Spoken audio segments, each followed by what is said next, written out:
BJD ଛାଡ଼ିଲେ ପୂର୍ବତନ ମନ୍ତ୍ରୀ ତଥା ନିମାପଡ଼ା ବିଧାୟକ ସମୀର ଦାସ ଦଳର ପ୍ରାଥମିକ ସଦସ୍ୟ ପଦରୁ ସେ ଇସ୍ତଫା ଦେଇଛନ୍ତି। ଦଳର ସୁପ୍ରିମୋଙ୍କ ପାଖକୁ ଇସ୍ତଫା ପତ୍ର ପଠାଇଛନ୍ତି।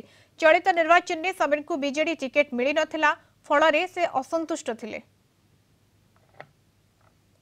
2006 ମସିହାରୁ ବିଜୁ ଜନତା ଦଳର ଜଣେ ଶୃଙ୍ଖଳିତ କାର୍ଯ୍ୟକର୍ତ୍ତା ଭାବରେ କାର୍ଯ୍ୟ କରି ଆସୁଛି।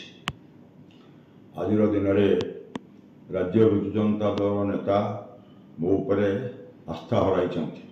निमापड़ा गोप विजु जनता दल संगठन उपर आस्था हराई। नेता जेहेतु मो उपर आस्था हराई तेणु दल में रहा मो पाखे समीचीन होना, सुतरां दलर प्राथमिक सभ्य पदर आज इस्तीफा देउछि। मो इस्तीफा पत्र माननीय दलर सभापति श्रीयुक्त नवीन पट्टनायक पाखक प्रेरण करिछि।